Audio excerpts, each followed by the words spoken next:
Good evening. Thanks for joining us. Glad to see a good turnout here this evening to hear about this exciting opportunity for our area. My name is Adam Shea. I'm a board member of the CFEDC here this evening. For those who haven't joined us before, the best way to get information about us is to go to our website, capefearedc.org.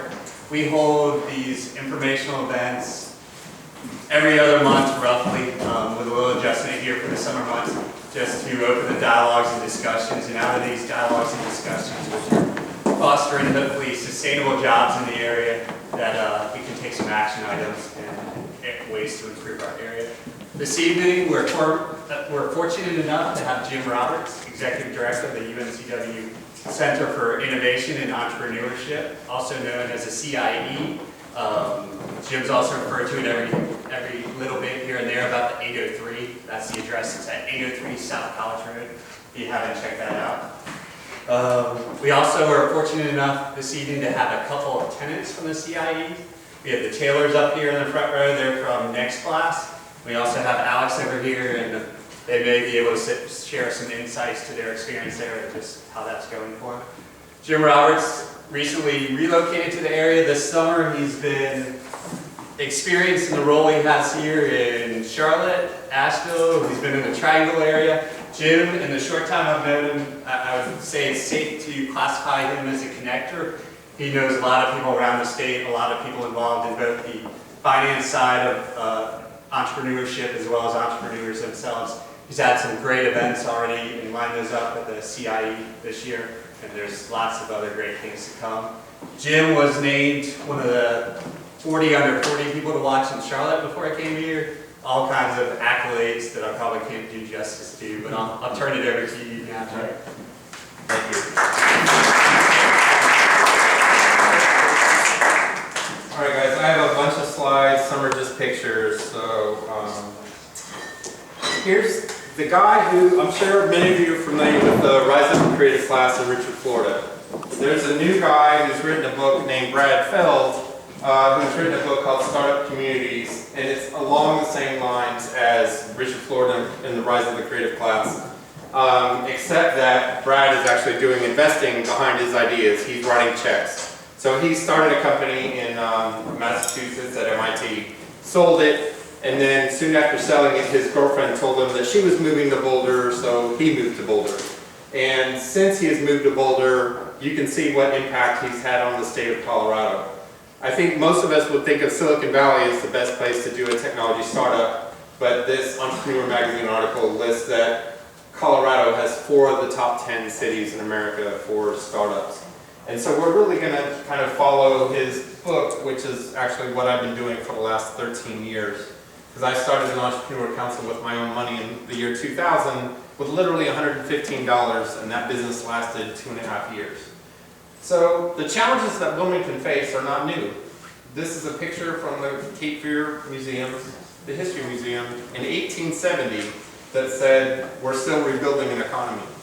I would say we're still doing that today.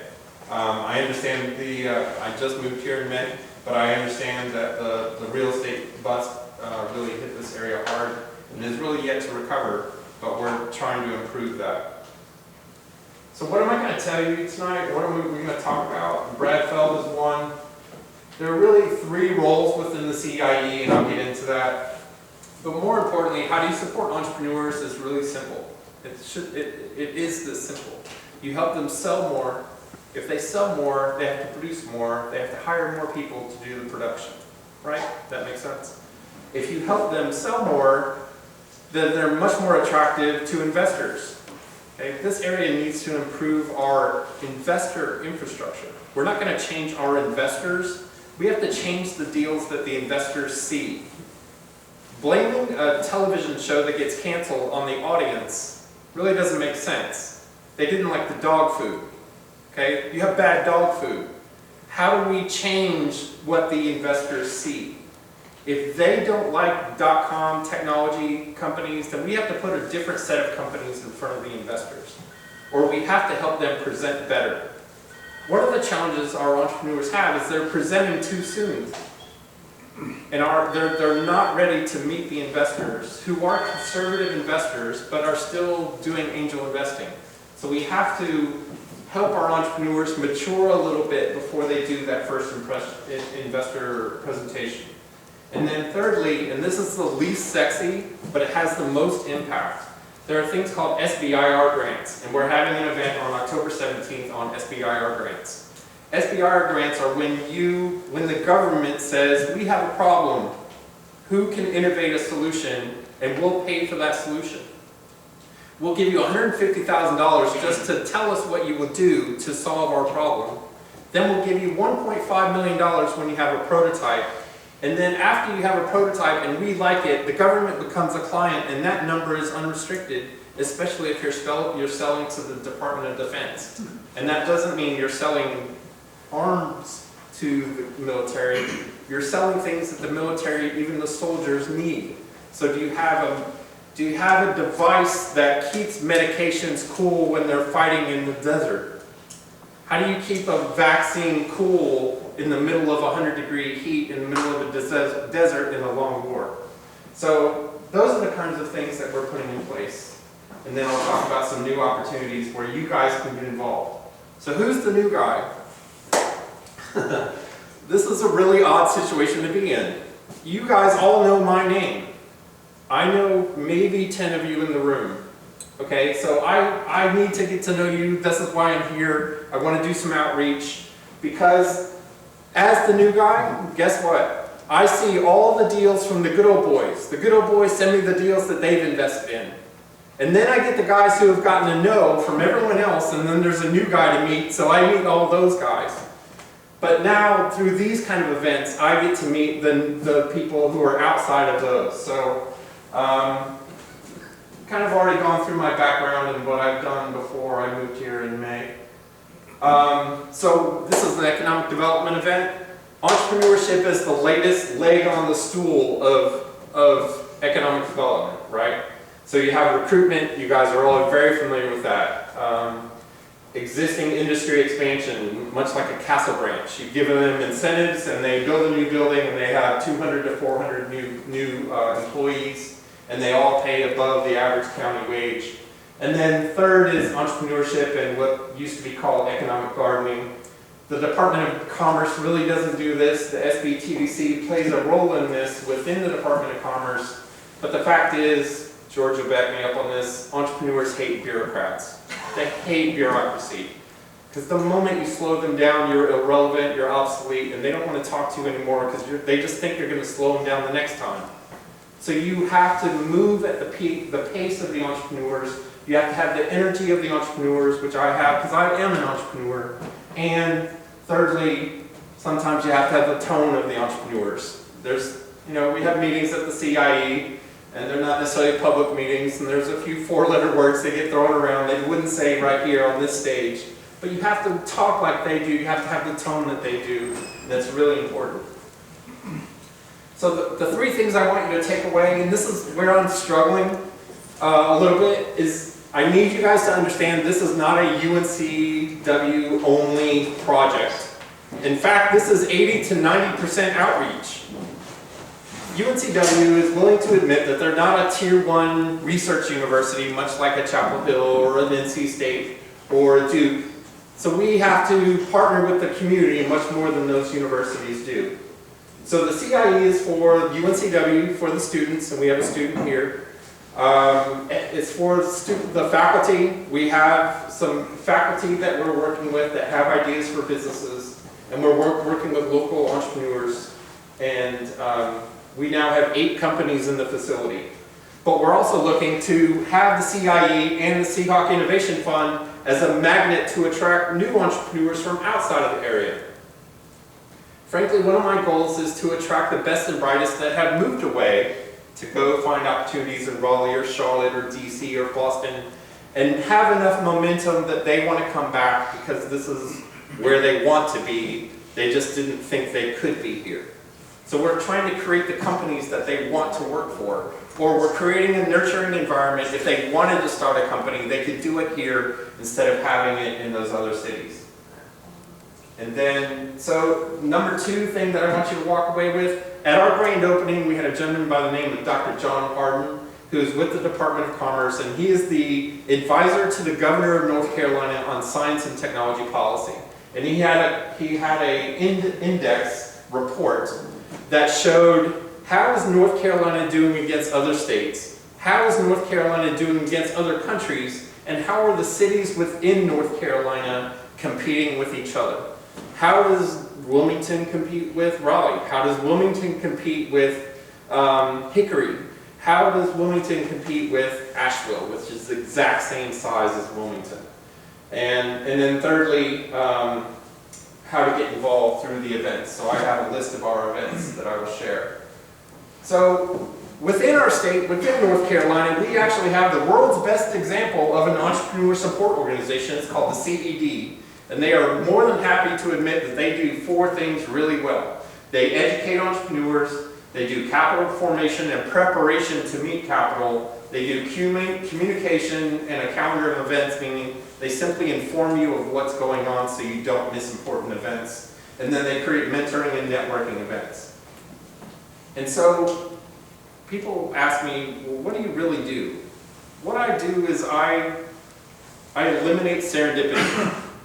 If I know that 2 people in a room need to know each other, like Alex and George, if they need to work together, maybe George could be a great member of Alex's board, then I will make that introduction. I won't say, hey Alex, go talk to George. I would walk him across the room and say, this is why you 2 guys need to meet. This is what the give and take would be. Shake hands, and I go do it again. I walk across the room and I'll do it again. That sounds very simple. That's what I do. That's what I do best. But what does that take? It takes 12 years of networking in North Carolina to know who and what the strengths of the people in the room are. So this is one of my favorite slides. What is an entrepreneur, and this is what I talked about earlier, an entrepreneur support organization must have the same energy level, the same pace, and the same tone. You guys can see I'm a pretty energetic guy. This is the end of the day. I still have a lot of energy. Okay, I talk as fast and I move as fast as the entrepreneurs do. Why do I do that? Because at the end of the day, an entrepreneur has 4 options. They can stay at work. You guys could have all stayed at the office and continued on your work, worked on your business. Number 2, you can go home to your family and spend time with your spouse and your kids, and I really highly suggest that. I have a son of my own. I fully get that. And our friend, I understand, has to go to the baseball game. That's a perfect example of what I'm talking about. I get that. I support that. The third thing, they can go to the bar and watch Monday Night Football with their friends. And then there's my event. That's really stiff competition. So what do my events have to have? They have to have high energy. They have to have good food. They have to have cold adult beverages. They have to have something that the entrepreneurs can do the next day in their business. They can learn something at your event that they can incorporate their business the next day. That's really stiff competition. So every event has to be impactful, every event has to be fun, or they don't look forward to their event. They don't talk about your event to other entrepreneurs, and suddenly your event is falling apart. So like I said, the CIE is not just for the companies in the facility. There's certainly communities and the entrepreneurs are welcome. And we want the CIE to be the hub of activity for entrepreneurs in the region. This is what's going on in Durham. This is why Durham has surpassed Raleigh. This is why Durham has surpassed Atlanta as the best startup hub in the Southeast. So this was our first event, standing room only. We had 71 people. We have 65 chairs. And my boss is in the back of that room, and I told him on our first, we hadn't even opened yet, and I said, boss, we've got to expand. We need a bigger room.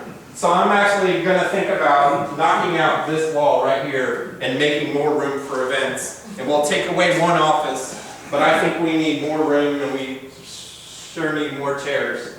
Good luck to your son. Hope he hits a home run. Okay. So the second role of the facility, the CIE is just a facility. It's just a building. We have some cool furniture. We have some really strange art on the wall. We have a 6-foot-tall fishing lure. But at the end of the day, it's about the entrepreneurs, about their ideas, it's about their passions, because without them, it's really just a building. And that doesn't do anyone any good. So the facility is the home of, it's an accelerator. Does anyone know the difference between an accelerator and an incubator? Funding, money, investment capital. So in our facility, we have the Seahawk Innovation Fund, which will start to be raised, and it's going to be a $20 million fund with 3 general partners, and I'll get into the specifics of that. The word incubator has really gone out of fashion. It's gone out of style. It is yesterday's news because the idea is that it's just become cheap office space. Again, going back to Richard Florida, in his book he credits Jane Jacobs, and he says, new ideas require old buildings. Well, we have an old building, we just put a lot of lipstick on it. So we're very proud of the building, it's a lot of fun. I hope you guys will come and visit soon. But what we're trying to do is the CIE has everything an entrepreneur needs except their laptop and their ideas. We're not going to supply the laptop, and we need the best and brightest to come in and share their ideas.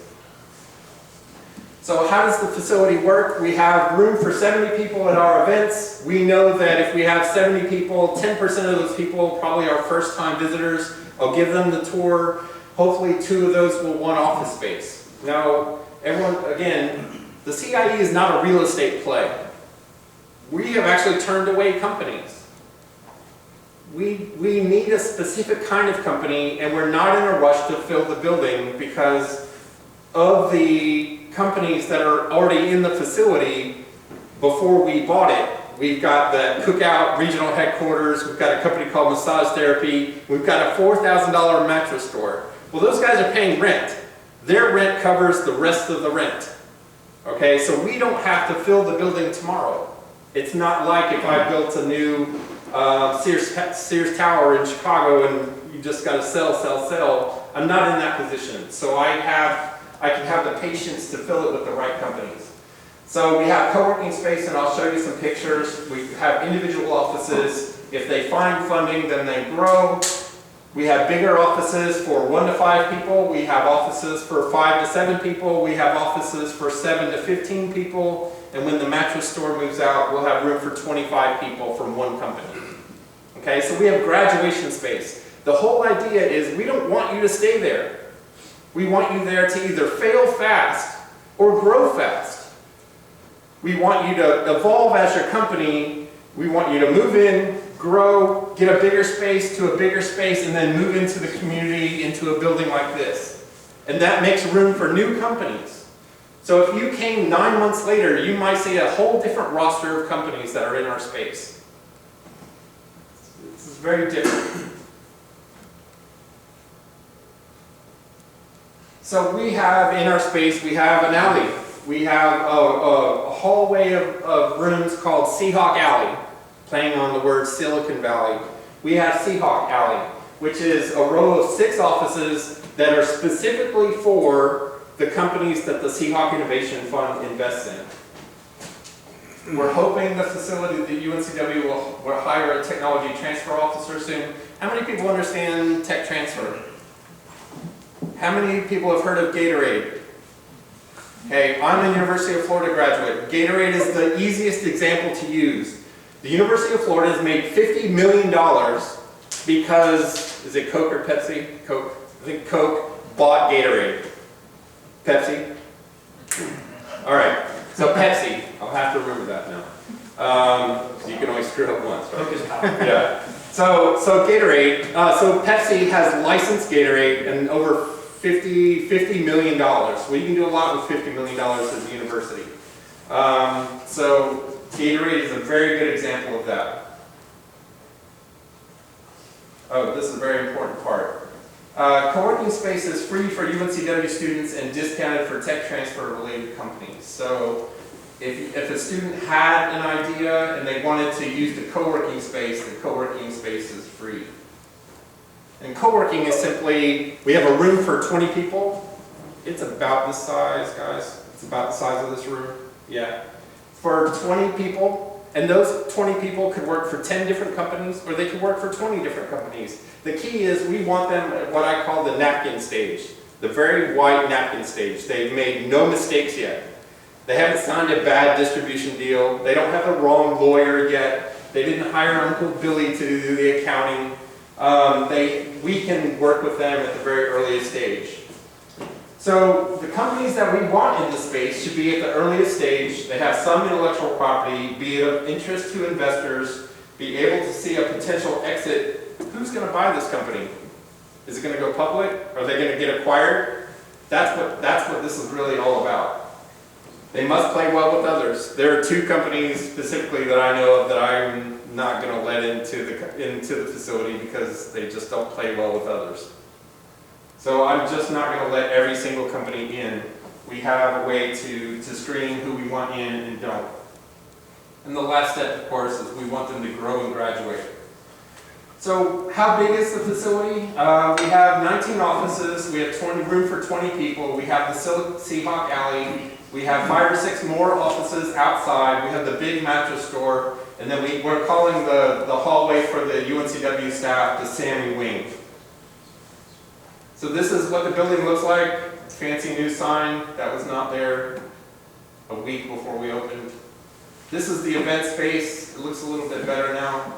But again, room for around 75 people. This is our office. My own phone goes off. All right, sorry guys. So this should be your first office. You get that chair for $100 a month.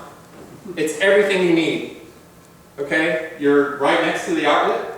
You have Wi-Fi. You're surrounded by very smart people that can help your business. And that thing on the right side folds out to a desk. What else does an entrepreneur need except their laptop and their ideas? They're surrounded by everything they need. Why do we have a fishing lure?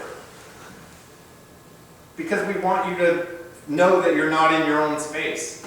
You're not in another white wall event. I'll show you a few minutes later why we put this 5-foot fishing lure on the wall, and that didn't cost us anything. That was in the surplus room of UNCW. So I didn't waste your tax dollars by buying a 5-foot fishing lure. I just thought it was cool. I should see that first. Yeah, well, there you go. No. Okay, thank you. All right, so that's the Turtle Conference Room. Why?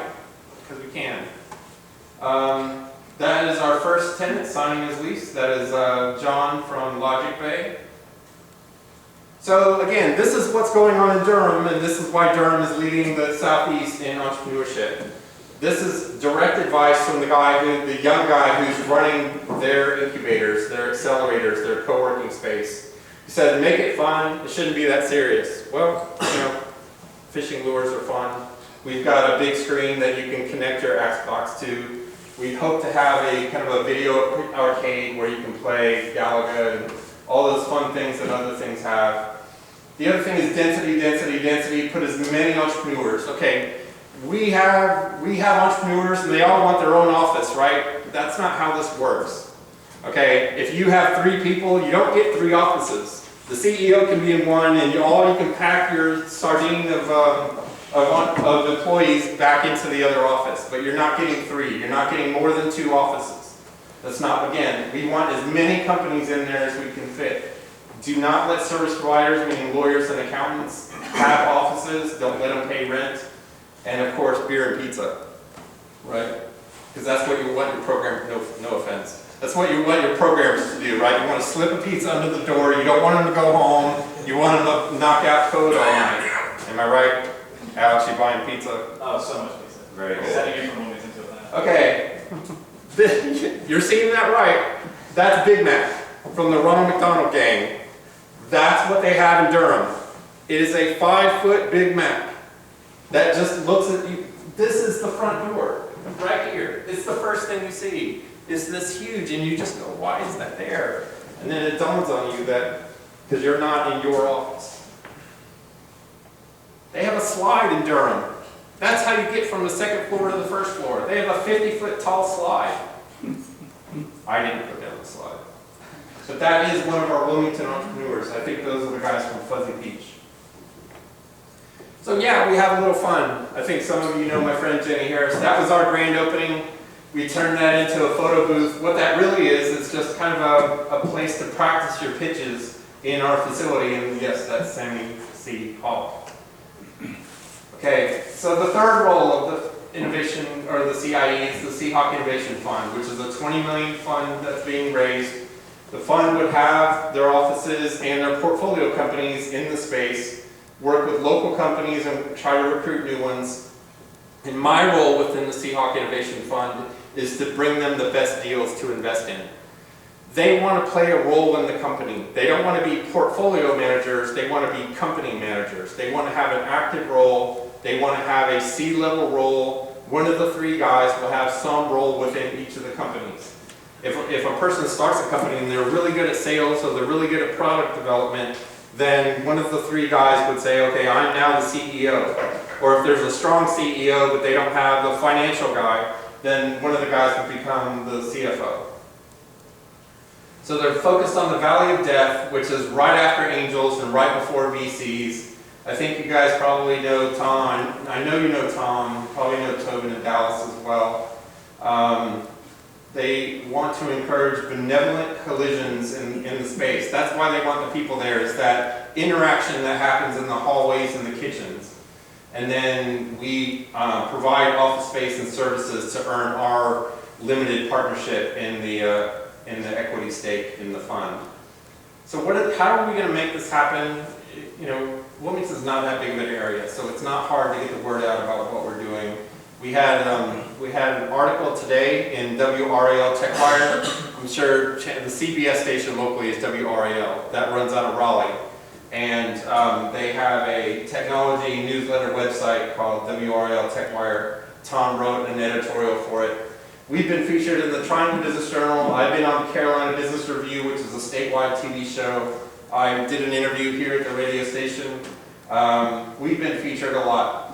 One of the challenges the chancellor gave me, and frankly, one of the reasons I got the job, is because I've been in North Carolina since '96, and I know a lot of people across the state. So I'm now on the Economic Development Board Committee on Innovation and Entrepreneurship, which is, you know, what are the policies that entrepreneurs care about. I'm also involved in the new city-county economic development, the consultant that they brought in from out of town, and I'm involved in that.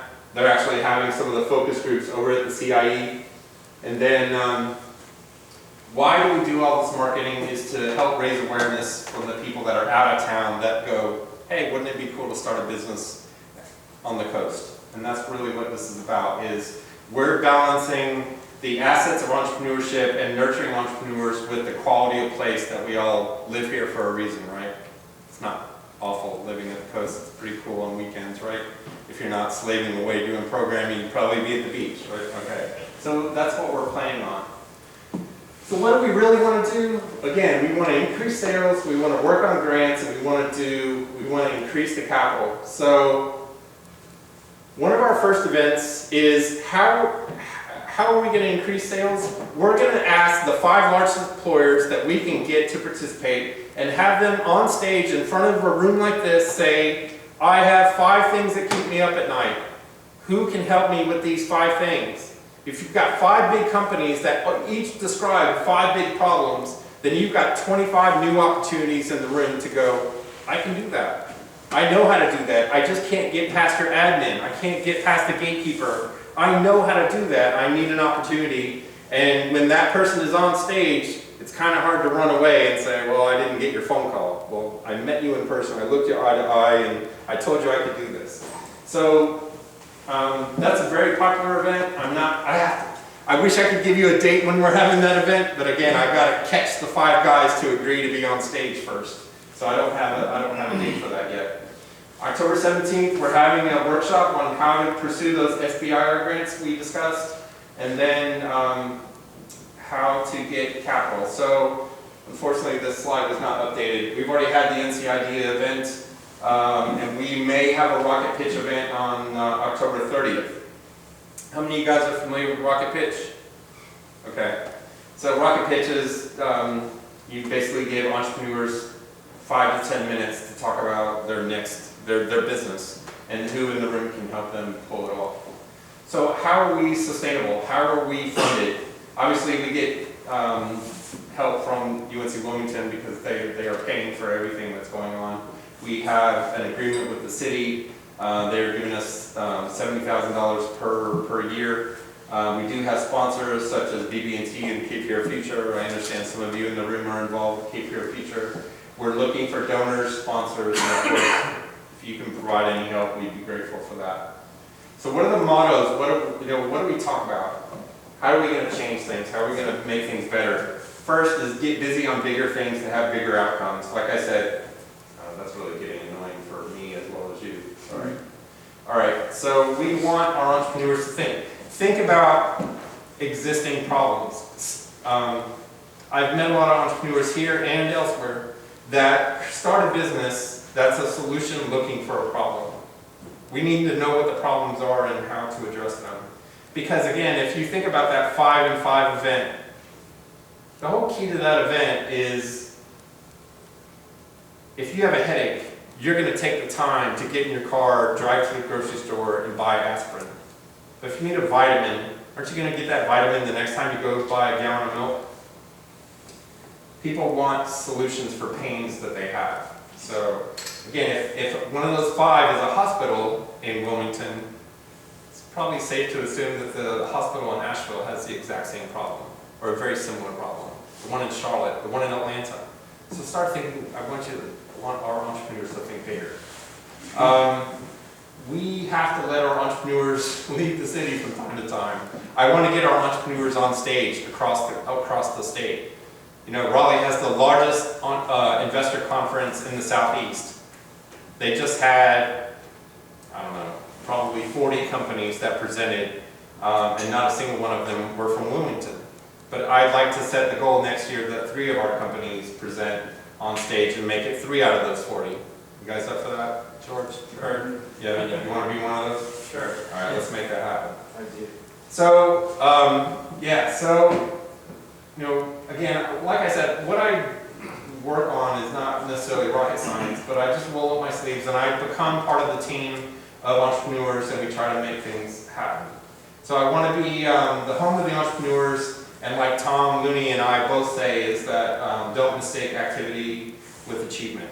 Just because you're busy doesn't mean you're getting things done, and we like to get things done.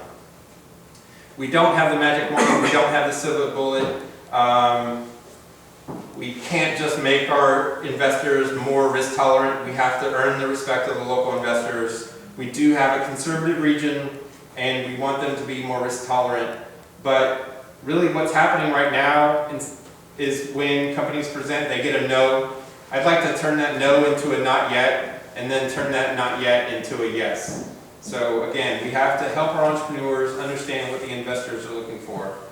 Here's what that innovation index, as I was describing it earlier, this is what that innovation index measures. And again, we're putting on events that address all of these issues so we can move up that scale. Currently, we're the 8th largest city in North Carolina, but we rank 24th in innovation. We trail cities that don't have universities, and we have to work on that. And I want to be part of that solution. I'm not talking down, I'm saying I want to be part of the solution for that. So here are our events. We're having an event tomorrow, as a matter of fact. The North Carolina Technology Association is coming here. This is a statewide organization that has not been here in years.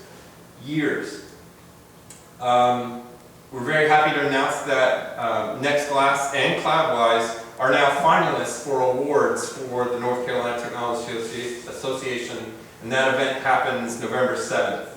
We are having the October 17th workshop, and how many of you, of course I want to go back to my phone, how many of you heard about the new iPhone that has the fingerprint security where only you can start your phone and this acts as the password? Your thumbprint is now your password.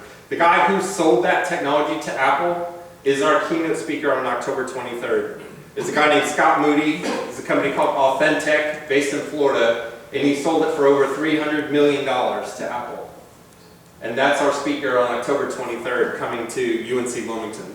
That event is not at the CIE. That'll be on campus because I need a bigger room. If I knock down that wall, you guys want to go have some beer and knock down a wall? Right? I'm all for that, right? Rocket pitch. We are changing rocket pitch. If you are familiar with rocket pitch, of course the new guy has to turn that little twist and have my own little piece of it. So I'm adding a pivot pitch. And pivot pitch is when I invite out-of-town investors to come and talk before the rocket pitch. And I'm hoping that the pivot pitch and those investors will attract more investors to the event, and we'll have a bigger audience for the entrepreneurs to meet with. Who is coming for pivot pitch? How many of you guys have heard of a company called Living Social? It's kind of the Groupon. The guy who invested in Living Social before it went public, he's one of the speakers. So you're starting to see we're inviting kind of really big people have agreed. And the key to that is I try to have my events on Thursdays, so they stay Friday, Saturday, Sunday, and spend tourism dollars, right? Not bad. So in April, we're going to try to have an event on how to export more. I like to get this across is that we can only open the doors. The opportunity is knocking, and we hope you guys will answer the door. We're trying to introduce the entrepreneurs to the opportunities, but you have to deliver, and I will hold the entrepreneurs accountable. And I hope that the entrepreneurs hold me accountable, because there's a lot of hard work to be done. So I just can't stand up here and say I'm going to do all these great things. I try to deliver on what I say I'm going to do. So what's next? What's happening? We have a facility, we have an accelerator, we have co-working space, we have low-cost office space, we have mentors, we're raising a fund, we have more access to resources, we have new access to out-of-town investors, and now we just need the entrepreneurs. So now I'm going to give these guys a chance to talk. Alex, you want to go first and give us a couple minutes on what your company does? First, I want to say I'm very excited to be here, and thank you, Jim, for inviting us here. So our company is Social Pathway Solutions, and our product is Hugo, stands for Here You Go. I'm sure everybody here is aware of the overwhelming numbers in the App Store, nearly a million at this point. If you type in Spanish in the App Store, you get 4,400 plus results. If you type in math, you get 8,700 plus results. As a student, how are you supposed to know which of those apps are good apps? And within that subset, what is relevant to this semester's curriculum? So what we've done is we've created an intra-school network for teachers to search the App Store real time, find the app, attach their personal review and recommendation for how it relates to the curriculum, and push it directly to the students' mobile devices. Then it creates a collaborative environment for students to post underneath saying, this is how it's helping them, or this is how it isn't. And it just creates that safe, secure environment of trusted source recommendations for what mobile tools are going to help with the classwork. Then we're looking to do analytics on the back end, so not just subjective, this is really helping me. But let's say a teacher recommends a flashcard app and then uploads the PDF of next week's vocabulary quiz.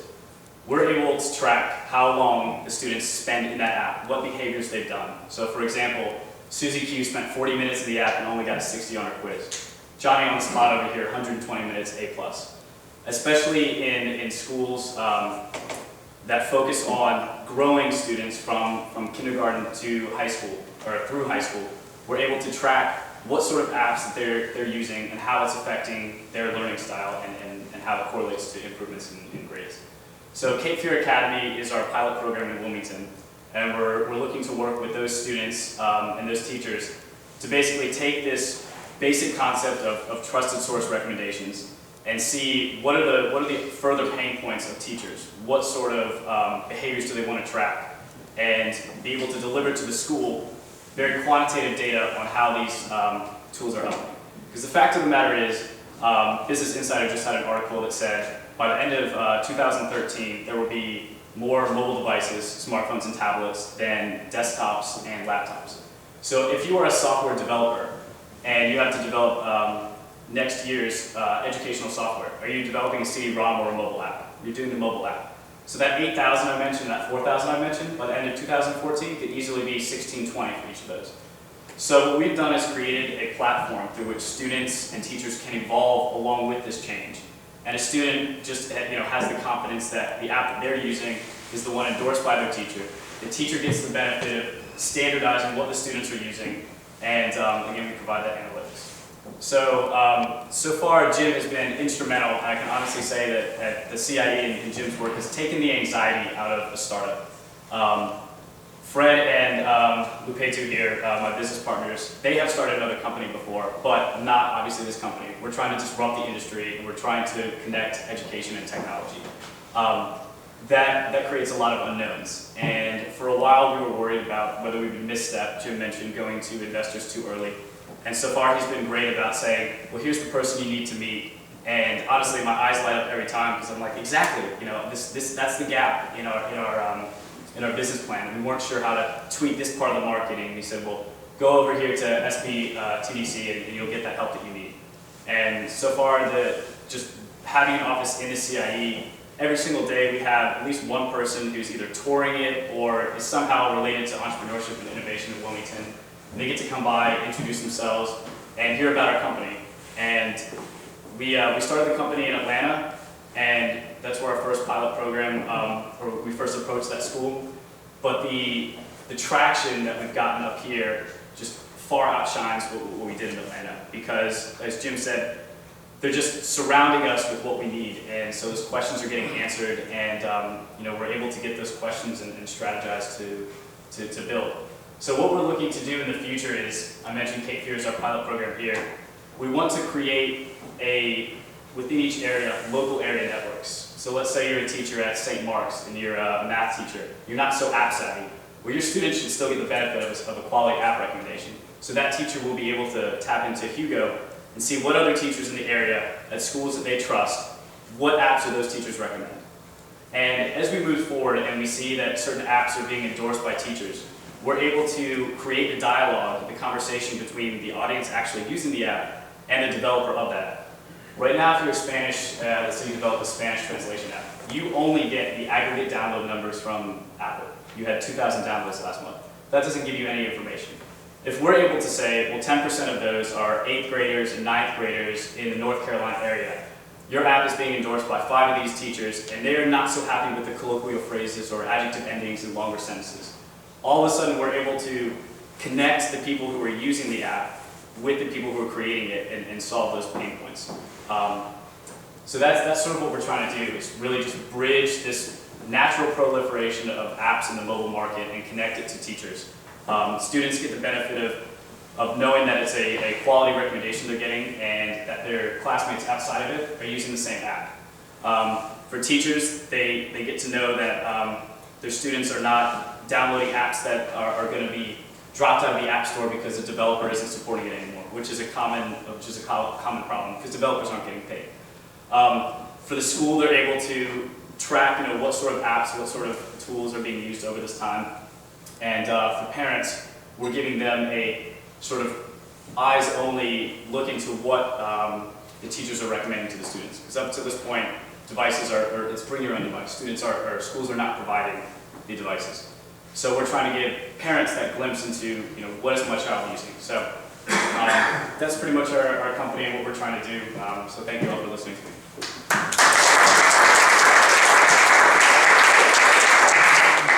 And this is a very fun project, so I'll introduce Kurt from next class. You guys are going to love this business. You haven't heard about it. Oh, I'm sorry. All right, well, thanks for having me here. Jim, thanks for inviting me. It is a fun project we're working on. We're really excited about what's going on here in Wilmington and what we have going on at Next Class. So thanks for everything you guys are doing, and I hope you guys continue to support efforts like the CIE and EDC, because they're great causes here in Wilmington. Just to give you a little background on Next Class, Jim mentioned that companies need to go out there and try to find a solution to a real world problem. And that's what we did with Next Class. My dad and I were at a restaurant and we were sitting there looking through a menu and didn't know a single thing on the list. So we asked for some help from our waiter. He came over, gave us a recommendation. We looked at it, tried it, and it was terrible. So we decided we needed to come up with a better solution. My dad's background's in software, so we kind of quickly went to that avenue and realized, you know what? There's some great opportunities to employ some machine learning technology into giving recommendations for beer and wine. And so similarly to how Pandora recommends music, we're doing the same for beer and wine. The difference that we have, I guess the advantage that we have over something like that is that where Pandora doesn't know exactly what makes up a song really. We know we can test each bottle of beer, each wine, and know exactly the chemical compounds that are contained within that.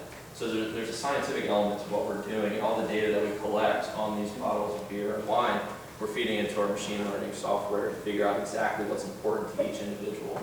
And with that technology, we're able to give just unparalleled accuracy as far as recommendations. And so we're planning on launching our software in the first quarter of next year, and we'll have kind of kiosks set up in grocery stores and different applications that you can go on and receive a recommendation, and it'll help you get through the wine aisle that has 2,000, 3,000 bottles that you've never seen before, or the restaurant, the Italian restaurant where you don't recognize a single thing on the wine list. And so it's been a lot of fun and exciting, and we worked before the CIE even started with Jim Robertson. He's been really helpful with pretty much every aspect of what we're doing. He really is the connector in North Carolina. He's helped introduce us to technologists, to the press, to capital sources, every facet of what we were trying to do at this point. We've been around for a little under a year. The first half we were building our prototypes and improving out the concept. The second half we were out raising money and trying to build awareness. And during that stage, Jim has introduced us to and gotten us into a bunch of publications to build awareness. He's really helped us in our capital efforts, which we're closing our round here shortly, our Series A, and we're about to hire about 12 people and move into an office downtown. We have a desk at the CIE, and that's been great. We plan on keeping that. We love the collaboration and the networking we get from that, and we're going to encourage all of our employees to go down there and continue to network with these innovative and driven individuals that are trying to start things and trying to do great ideas like they are. And the more that we can kind of build up this kind of community, I think the better it is for Wilmington. And so that's why I'm excited to be here and participate in things like this. So thank you all.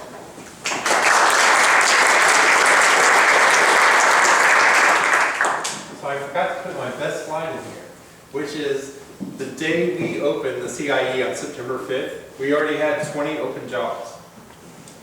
We have 20 open jobs within the companies within the facility and the companies we're working with. We already have 20 open jobs. And I'm not saying that we filled those 20 jobs. I'm saying there are 20 opportunities for people within the area or people who want to move here to take those jobs with those skills. That's a really important number. So again, to kind of summarize what we're doing, we want them to think bigger. We want to raise the profile of the region. We want to go after these grants. We want to improve the investor presentation skills and the timing of those presentations. And we want to connect the entrepreneurs to the available resources that the other cities are taking advantage of. I just need to connect the entrepreneurs here to those. So thank you and buckle up. It's going to be a lot of fun. If you guys are on Twitter, we have 2 Twitter accounts, UNCW_startups and UNCW_CIE. So now is your turn to ask questions. Oh, very quick on the question. Yes, sir. Jim, nice presentation. Enjoyed it. I'm a professor at UNCW. Okay. And I've been a little, well, I'm not quite sure what's going on with what I see as a proliferation of this sort of thing suddenly at UNCW. I think it's something that the chancellor really wants to promote. Right. But as I was watching your presentation, I was thinking of all the people that are already at UNCW that seem to have a similar job description to yours, including we do have a tech transfer person, Steve Meinhold, in the Office of Sponsored Programs. He is officially called the Technology Transfer Officer. Okay. We have 5 people at the Center for Marine Science. Deb Mosca, who's marine Not UNCW's not employee. no, right. no, but in charge of. I mean, her setup is Marine Biotechnology Right. Center of Innovation. Right. We have Steve Fontana and Steve Eidelman and Right. Leanne Bruin, all of whom Right. are involved in promoting entrepreneurial whatever. But we don't have the wet labs for marine sciences, so we're working on the infotech side, Well, where they're working on marine bio. Yeah, but they don't have anyone, right? I mean, there's no one doing anything. I think they would be That's happy to have actually- anybody do anything in the space that they've got. Okay. I guess my question is, how many, so, you brought up Gatorade from the University of Florida. The University of Florida is what's called an R1 institution, Correct. right? We're a master's comprehensive institution. Right. All of our faculty teach. Right. In fact, that's pretty much what we do mostly. Right. I happen to be a research active faculty member, and I have had SBIR grant proposals. Right. Steve Meinholt is in charge of directing that process from the university standpoint, right? And any SBIR or STTR has to have a university component to it. There are STTR does. No, unless something's changed, it used to be true for SBIRs too. There has to be some university interaction. My question is just basically, given that we are a teaching institution, what can we even expect in terms of I see that you obviously have some successes, but I'm wondering whether perhaps we should be funding you and not the 7 other people that are supposed to be doing this job at UNCW. Again, what I'm doing is 80 to 90% outreach, understanding that we are not a tier 1 research university. But we do have Alex in our facility who's a graduate student. We do have a company called PowerPlay Mobile, which is an example of technology transfer from Ron Vetter. It's his science. He licensed it to PowerPlay. That's 5 years old, yes. Yeah, but they're hiring people right now. I mean, they're growing their company. They hope to raise a round of funding soon. And we're just trying to raise their profile statewide and make some new connections that haven't been utilized before. John Uberry, who's the expert from SBTVC, really hasn't been to Wilmington very many times. And that's all he does. This is his only job, is to pursue SBIR grants for North Carolina. And if he's not been here before, then that's a connection that's been broken, or frankly, no one's asked him to come before, because maybe there wasn't the deal flow for him to be here. Well, if you need researchers from the university side of things in order to promote this, and those researchers are busy teaching, you're not going to be able to put those 2 parts of the... Again, but I've got outreach. I've got this event on October 17th. I have 17 people coming today. I really have room for 12 people. I've expanded it to 17. I would say 7 out of 17 are private sector people. I've got Carl coming from facial recognition. He's never gotten an SBIR grant. Facial recognition software was featured 1 month ago on 60 Minutes for 10 minutes on what other people are doing with facial recognition software. Carl claims that his is better. So I'm going to be on his team, and I'm going to go get a grant for him. And I'm going to work with RTI, Research Triangle Institute. How many people have heard of RTI? It's huge, 2,500 employees. And they're all right here in North Carolina. Well, not all of them, but most of them are right here in North Carolina. And that is our version of Oak Ridge National Lab. I mean, they're not building the bomb, but they have $750 million worth of annual research. And there's an asset in our state that we're not connecting to. So if we partner with RTI and with Carl, and we go to Washington, D.C. and pursue some grants, then we're going to bring some money home. And that's what I plan to do. Is UNCW's angle in all of this that it gets a share of the action? Because, I mean, what you just described, I wouldn't understand why. Let's say I came up with Sorry to Gatorade. interrupt. We've got limited time, so we should probably move on to other questions. We can talk more. I'm Sure. fully Yeah. not being confrontational. I want No. I want I'm to just address, I curious. want to help people understand what we're doing. Sure. Yes, ma'am. I have a question for you and for next class.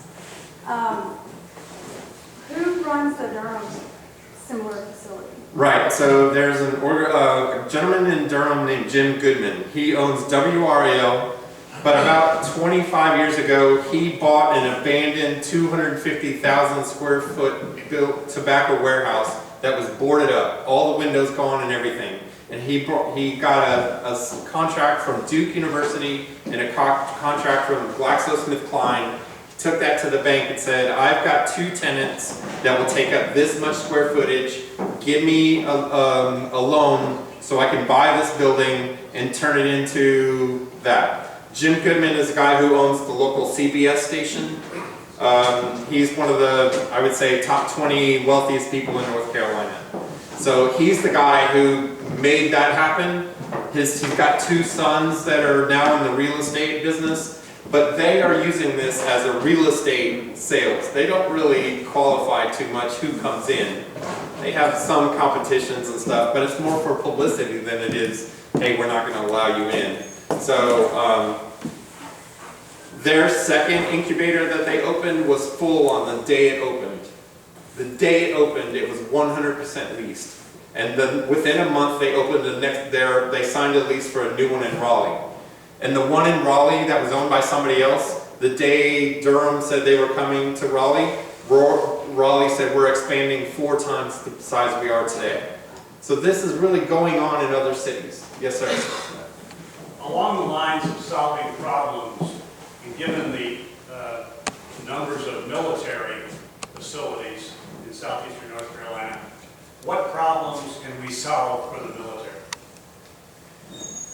Well, I think we have to be aware of what the problems are. I mean, the Department of Defense is the biggest provider of SBIR grants.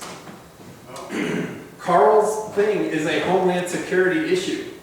If the Department of the Homeland Security Office has lost track of a bad actor 10 years ago, Carl's software helps you take a picture from 10 years ago and age that face to what it might look today. The only challenge is facial hair. They would have no way of knowing whether that person has grown a full Santa Claus beard or whatever. So those are the things, and on October 17th, I'm actually trying to have a staff of our local, state, and national politicians to come and meet the entrepreneurs that are at the event, and maybe go back to DC and say, we have companies that are in this space. What can we help them find as a potential grant? And again, that RTI connection is going to be very important, and that's not been here very much. Yes, sir. First, I think the role of making connections between people is absolutely invaluable. Second, with the popularity of crowdfunding right now and having events Right. and recent state and federal legislation Right. about SEC rules being finalized right now, what strategic guidance are you guys thinking of preparing for people who want to raise capital for whether it's a widget or service, but specifically in terms of real estate development? No, I don't have anything to do with real estate. I really don't want anything to do with real estate, but I understand what you're saying. There is some new legislation. Last week I went to the southeastern meeting of the Angel Capital Association, so there were 20 groups in Raleigh from all over the southeast. And this was one of the top 5 topics, was this change in open pitches to say what they want is either they want the entrepreneurs not to say, I'm looking for this amount of money, and if you invest this amount of money, you get this percentage of the company. If the entrepreneur is not willing to do that, then they want to know the net worth of everyone in the room. Well, guess who's going to win that argument? The net worth guys are saying, why would I want to expose how much my net worth is? So what we're going to do is to take that last slide and say, we're looking to raise $500,000, but not make the next statement of you get 20% for that $500,000. So we will probably have an event on crowdfunding. I recently met the co-founder of Indiegogo, who happens to be a UNC Chapel Hill grad. So I can get her to come to Wilmington. Again, it's not hard to get speakers here. I've not had a single no. No one has said, no, why would I want to go there? Yes, ma'am. Well, I have a question for them, but Sure, go ahead. For you as an alumni, I'm glad that we're having organizations like the CID come about, because it was hard for me to stay here. Right. There's really not a lot of economy here Right. compared to Raleigh, or compared to I was in San Diego for a while, Charleston, Right. Asheville even, I was there, and there's a lot more, downtown's a lot more booming down there. Right. So thank you, and I'm glad that you're here. But for you guys, what do you see your connection being with apps like Untapped, the beer app? I'm on it every day, all the time. Well, you'd be a good customer. There are a lot of apps out there that try to give recommendations right now for beer and for wine. Most of them, or not most of them, all of them, are based on subjectivity. Most of them, they'll ask you, do you like coffee, do you like chocolate or whatever, and they'll try to make a very generalized recommendation. What we've seen is for most of those apps, or all of them, there's been lots of downloads, millions across all of the wine recommendation apps, in fact, which is exciting because it shows that it's a problem and people really want to solve it. What you'll also see is that of the leading ones, and one of them is in Harris Teeter right now, called Hello Vino. Hello Vino has over 1 million downloads. They have only about 4 million searches per year. That's terrible. What it means is people are downloading their app and wanting to try it and not getting a good result. So anyway, there are a lot of apps out there. There's not anything out there that we're aware of that gets anywhere close to the quality of the recommendation that we do. And then we also, on the business side, have a lot of analytics that we provide to the grocers. Harris Teeter will be one of our launch customers. And they're excited about finally being able to decide, okay, or excuse me, finally being able to understand what is this wine that I'm trying to market. As you've probably seen, the only way these guys can market anything now is through discounting. They'll discount it down low enough until finally you try it. But even then, they're worried you're going to give you a bad experience because they don't know if you'll like it. So anyway, there are lots of apps out there. There's been lots that have come and gone. There's nothing we're aware of that has any traction in the recommendation side. And we also have followed a patent for the type of technology, both software and science, that we're using in giving recommendations for beer, wine, and spirits. Well, I'm excited to know that there's thinkers and entrepreneurs like that here in Wilmington. I think as an investment advisor and as a business person, as a UNCW alumni, you don't realize what's happening unless, I didn't know at all that there's these kind of movers and shakers in this area. So the challenge to us is, what do you read?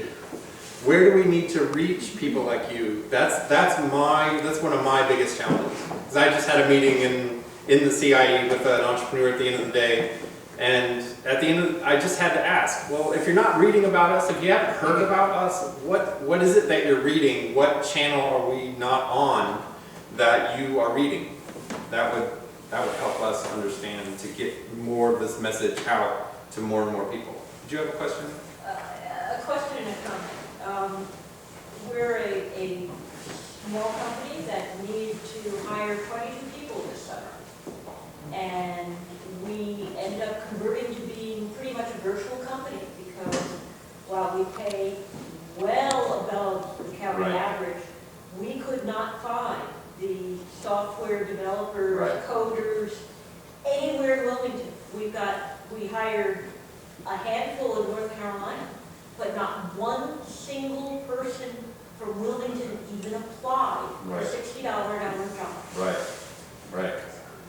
And that's a challenge that we're trying to address. In fact, I had a very interesting phone call today from a company in Greensboro that would consider expanding here, that has available software talent. So we know that that's an issue.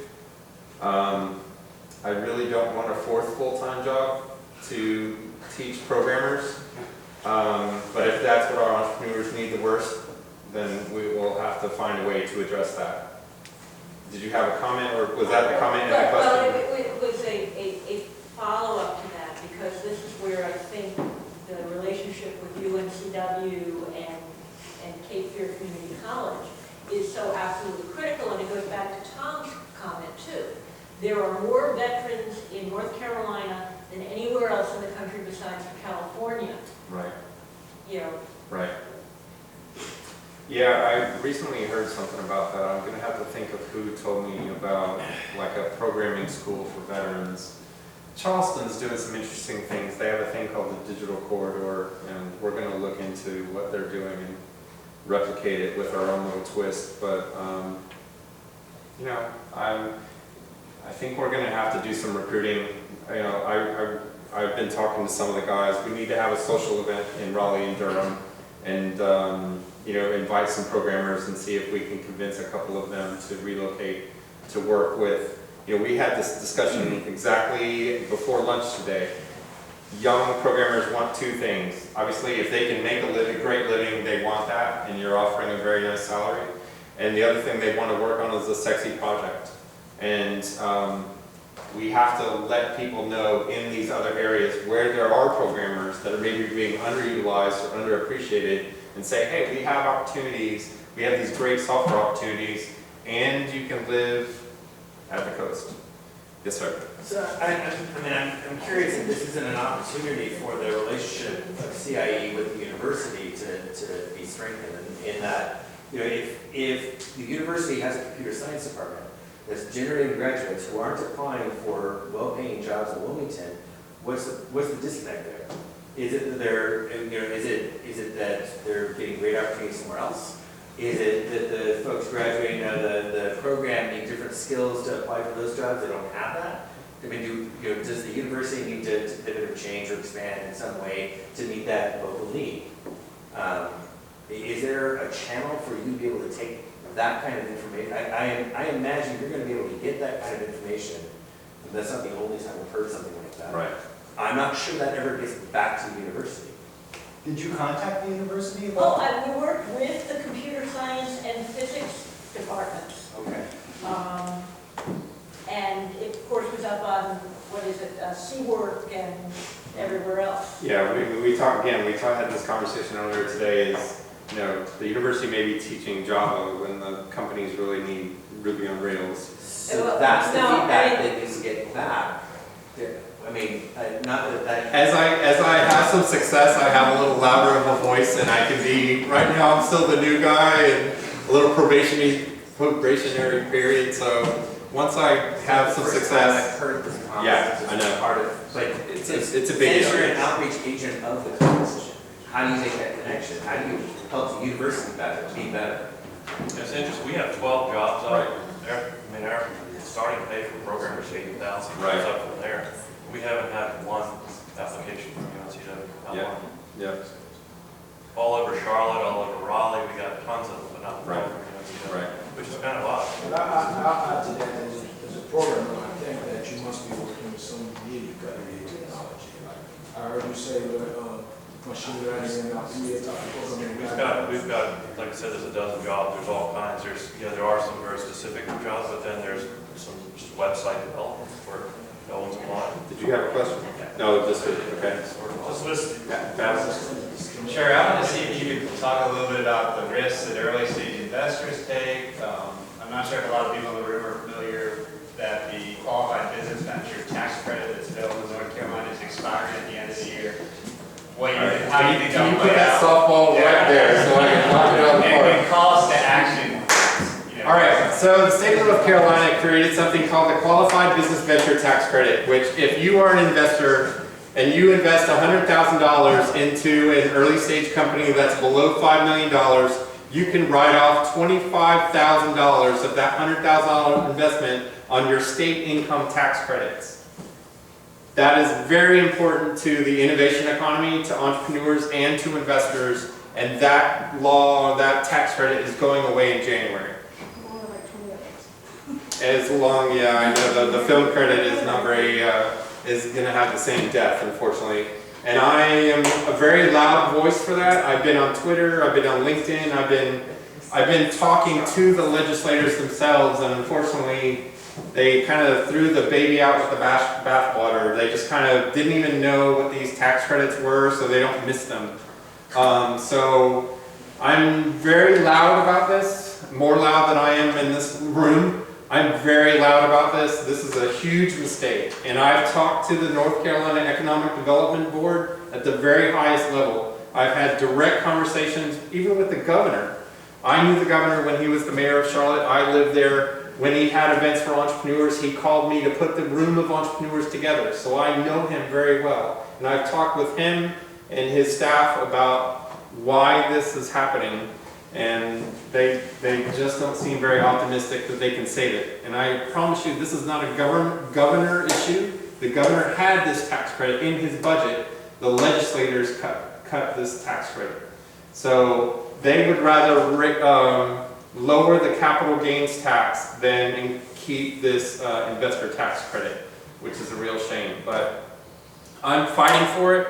I'm being obnoxiously loud about staving this tax credit because I think it's that important, and I'm risking some political capital, but I just don't understand why more people, including you guys, could be louder about why we need to keep this. There is a very loud film voice. There is not where it would seem that there are a lot more entrepreneurs and a lot more startups and a lot more investors throughout the state. So I don't understand why their voice isn't as high. But I'm trying. It's not dead yet. We still have it until January, so I'm hoping we'll keep it. But I'm losing hope by the day, unfortunately. It's a real shame. And why is it a shame? Because we measure ourselves against our competing states, which are South Carolina. Ours is 25. South Carolina has a 35% tax credit. You ready for this? Virginia has a 50% tax credit. You ready for this one? Maryland, 100%. 100% tax credit. And we're getting rid of ours, and we compete with them every day. So if you're an entrepreneur from Baltimore and you want to get out of Baltimore, we're not on the list anymore because we're getting rid of this tax credit. So we're losing that brain gain that we've had from other states. Bueller. Just to echo that, I mean, we're just getting out of our Series A here, and we were a qualified business venture, and that was definitely very helpful in dealing with North Carolina investors because, I mean, if you think about it, it's all about potential return, and getting a 25% tax credit just changes that equation astronomically, and it's very important. It gets someone off the fence. If they're at a maybe, here's the problem. The entrepreneurs and the investors don't know about it. That's why it's not being used. One of the defenses of why they're getting rid of it is because it hasn't been maximized. But you wouldn't believe the sophisticated entrepreneurs that I've been telling about this tax credit that had no idea it existed. So they've been raising $1 million without giving this tax credit back to their investors. I've been telling investors about this tax credit for the last 12 years. Investors who should have tax accountants that tell them that there's a tax credit and no one's communicating this. You told us, we didn't know about it. Well, then you owe me a lot more. Sorry. Can you cut that out of the video? All right. Glad my boss isn't here. Okay. So is that a wrap? Okay. Thank you very much. Thank you.